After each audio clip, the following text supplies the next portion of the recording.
Hello எல்லாருக்கும் வணக்கம். என் பேரு ஆதர்ஷ். ஏசியா கப் நாளைக்கு ஆரம்பிக்க போகுது. இந்தியா வந்து அவளோட முதல் மேட்சை 10ஆம் தேதி விளையாட போறா. இந்த வீடியோல வந்து நான் அந்த ஏசியா கப்ல எடுத்த ஸ்குவாடையும் பார்க்க போறேன். இந்த ஸ்குவாட்லேருந்து T20 வேர்ல்ட் கப்புக்கு எந்த மாதிரி ஒரு செலெக்ஷன் எதிர்பார்க்கலான்னு அதை பத்தியும் நான் பேச போறேன். இப்ப இந்த ஏசியா கப் ப்ரீவியூக்குள்ள போயிடலாம். இப்ப வந்து நான் 2 11 டிராஃப்ட் பண்ணியிருக்கேன் பேஸ்ட் ஆஃப் இந்த 15 மெம்பர் ஸ்குவாடு. அவ வந்து ஒரு சில அனௌன்ஸ்மெண்ட் முன்னாடியே பண்ணிட்டதுனால அதுக்கு தகுந்த மாதிரி நான் அந்த 2 11 நான் போட்டிருந்திருக்கேன்.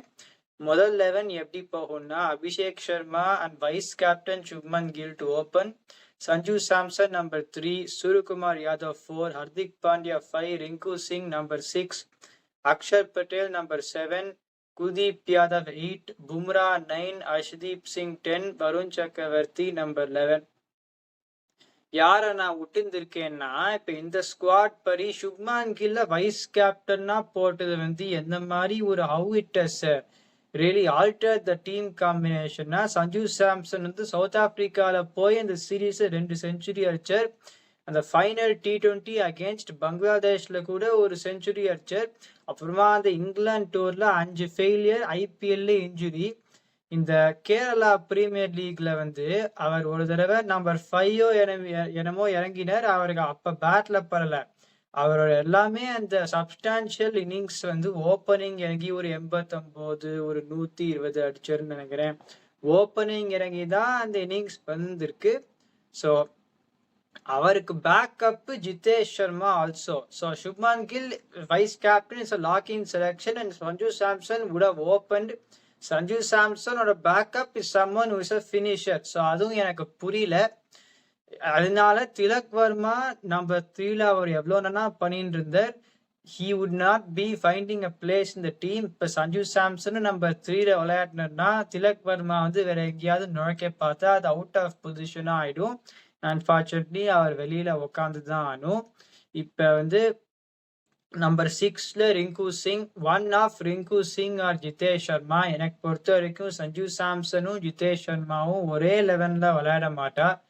ஸோ ஒரே ஜிதேஷ் சர்மா விளையாடினா அப்ப வந்து திலக் வர்மா நம்பர் 3ன்னு அந்த வாய்ப்பு கொடுக்கும். பவுலிங் அட்டாக் வந்து அது fix itself. I don't think Harshit Rana ஒருத்தர் தான் ஒரு பேக்கப் பவுலர்னே வச்சிருந்திருக்கா. அது கரெக்ட்னு தான் நான் சொல்லுவேன். ஏன்னா you got the spinners especially going to play every game. Bumrah if is fit will play, Arshdeep if is fit will play. Number 7 வரைக்கும் பேட்டிங் போறோம். வித் ஆல் டியூ ரெஸ்பெக்ட் வந்து இந்த டோர்னமெண்ட்ல வந்து பேஸ்ட் இந்த teams you are playing against batting டெப்த்னு பார்த்தா அது வந்து ஒரு ஃபியூச்சர் மேட்சஸ்க்கு அது ஒரு சரியா எடுப்படாது. அதனாலதான் பயப்படாம I don't think they will go for number 8 batting. Number 7 போரும் தான் நினைப்பா. அது இந்த டோர்னமெண்ட்டுக்கு especially is very correct.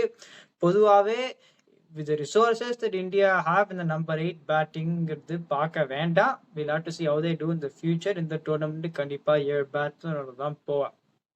So Shubman கில்லோட இன்க்ளூஷன்னால Tilak Varma is missing out. One of Tilak Varma or Sanju Samson are missing out. நான் திருப்பியும் சொன்ன மாதிரி இப்ப திலக் வர்மா நம்பர் 3, ஜிதேஷ் சர்மா நம்பர் 6ன்னு போட்டா அப்ப அவ்வளோ இப்ப இந்த கேரளா பிரீமியர் லீக்ல என்ன பண்ணிருக்கார்.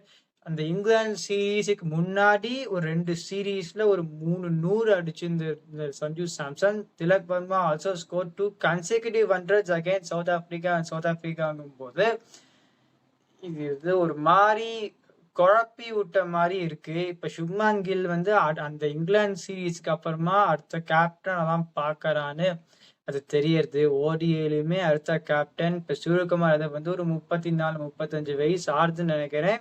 ஒரு 2 வருஷத்துல வந்து சூரியகுமார் யாதவ்க்கு அப்புறமா சுப்மன் கில்னு வைக்கிறா. டெஸ்ட் மேட்ச்ல Shubman Gill is a captain. There is not another obvious choice for captaincy. இப்ப வந்து என்ன சொல்றது, இப்ப சுப்மான் கில் வந்து if comparing T20 and IPL, he has not done badly. Does he get into a T20 team ahead of Sanju Samson? I don't think so. Does he get into a T20 team ahead of Ruturaj Gaikwad? எனக்கு வந்து அதை பத்தி நான் இல்லைன்னு தான் சொல்லுவேன். KL Rahul, if you compare him and Shubman Gill, who gets into a T20 team na based on the team comes, நான் ஒன்னும் சொல்லுவேன், நான் KL Rahul தான் எடுப்பேன்.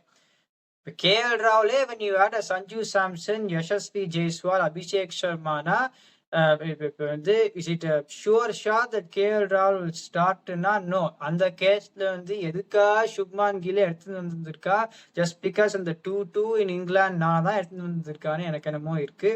ஸோ எனக்கு வந்து I don't really understand why they have done இட்னா. இந்தியாவில் ஏகப்பட்ட டேலண்ட் இருக்கு. நான் சுப்மான் கில் டேலண்டட் இல்லைன்னு சொல்ல, இந்தியாவில் ஏகப்பட்ட டேலண்ட் இருக்கு. இந்த ஐபிஎல்னால they have got a conveyor belt of talent. இவாளெல்லாம் விட்டுட்டு சுப்மான் கில் ஒரு எஸ்டாப்ளிஷ் கேப்டன்லாம் கிடையாது. இப்பதான் குஜராத் டைட்டன்ஸ் கேப்டன்சி எடுத்திருக்காரு. இப்பதான் இந்தியாவே கேப்டன்சி எடுத்திருக்கிற போது எனக்கு இது புரியல. இவ்வளோ நல்லா பண்ண டீம், ஒரு T20 வேர்ல்ட் கப் ஜெயிச்ச டீம் வந்து ஒரு எல்லா சீரீஸும் ஜெயிச்சுன்னு தான் இருந்தா எனக்கு வந்து இதை பத்தி புரியல. ஸோ இந்த ஏஷியா கப்பை எனக்கு பொறுத்த வரைக்கும் India versus Afghanistan final. I would still put my money on India to win the final. ஆனா இதுக்கு அப்புறமா அந்த T20 வேர்ல்ட் கப்புக்குமே இதே செலெக்ஷனோட தான் போறாளாங்கிறது, அது போனா ஒரு சந்தேகப்பட வேண்டிய ஒரு விஷயம் தான். என்ன நினைக்கிறதுன்னு பார்க்கலாம். இந்த வீடியோ என்ஜாய் பண்ணீங்கன்னா லைக் பண்ணுங்க, சப்ஸ்கிரைப் பண்ணுங்க, இருக்கிற ஃப்ரெண்ட்களும் மை ஒப்பீனியன் பார்த்து